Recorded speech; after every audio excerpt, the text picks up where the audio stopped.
বাংলায় 35 বছর সিপিএম রাজত্ব করেছে। हर गली में, हर रास्ता में, हर हाई कोर्ट में, हर कोर्ट में, हर गली में सब लाले लाल, लाले लाल, इनकलाब जिंदाबाद, इनकलाब जिंदाबाद। তারপরে লাল ছাড়া কিছু ছিল না। 35 বছর পরে যখন বামপন্থ ঘটে গেল, সব রাতারাতি তৃণমূল হয়ে গেল। অর্থাৎ মোদি যেখানে পিঁপড়ে সেখানে। আবার 15 বছর তৃণমূল চলে যাওয়ার পরে আবার এখন সবাই বলছে মুই বিজেপি, মুই বিজেপি, মুই বিজেপি, সবাই এখন মুই বিজেপি। মুসলমান দাড়ি রেখে আছে, সেও বলছে মুই বিজেপি।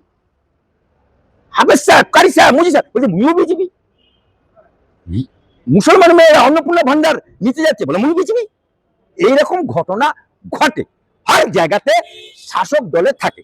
তাই তৃণমূলের এখন ঘর থেকে এই দুদল গাড়িরা এখন সব পেলে যাচ্ছে। সেই জায়গায় রাজনীতি আপনি এখানে দেখে তৃণমূলে ছিল রাজ্যসভার, মমতা ব্যানার্জি করেছিল, পেলে গেল বিজেপি, আবার বিজেপি রাজ্য সভার মেম্বার হয়ে গেল, প্রার্থী হয়ে গেল। এটা আপনার চোখে লাগছে। আমি একটা কথা বলছি, অ্যাডভোকেট আলী আব্দুল চান, আমি 2009 এমপি ভারতীয় জনতা party.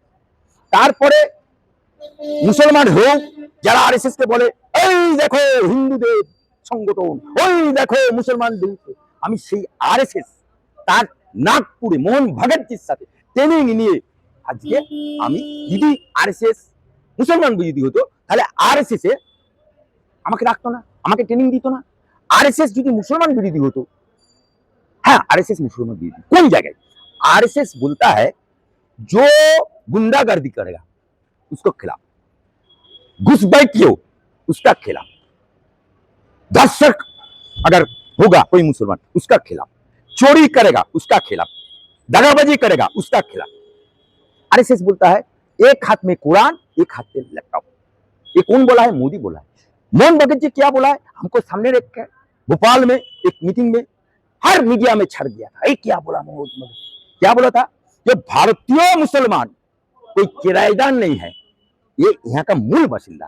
Indresh Kumar recently बोलेছে RSS এর নেতা, যিনি মুসলিম রাষ্ট্রীয় মঞ্চ যে সংগঠনটা আমি করি তার নেতা বলেছে, তিনিও বলেছেন भारतीय मुसलमान कोई किराएदार नहीं है, वो असली ये देश का हिस्सा है। ये देश का माने जैसा हिंदू का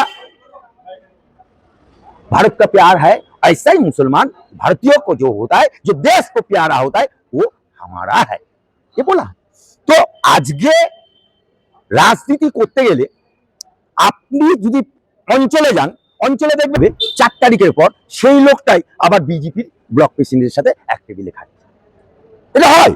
আবার ব্লকের সাথে যার লড়াই তাকে দেখবেন হঠাৎ করে বিজেপির জেলার সাথে, জেলা কমিটির লোকের সাথে একসাথে এক টেবিলে খাচ্ছে। আবার পশ্চিমবাংলার নেতাদের সাথে যাদের লড়াই কেন্দ্রের বিজেপির সাথে আবার তাদের লড়াই নেই। এটা নিয়ম, এটা প্রকৃতির নিয়ম। কেন্দ্রের বিজেপি লোকসভায় অ্যাবসলিউট মেজরিটি, কিন্তু রাজ্যসভায় তাদের মেজরিটি এখনো কম আছে, 9-10টা সিট কম আছে। সেটা পূরণ করার জন্য তাই ঢালা ভাঙার জন্য এই 3 জনকে ইস্তফা দিয়ে বিজেপিতে জয়েন করেছে। তাই বললে वाला बोलबे, सुनने वाला सुनबे।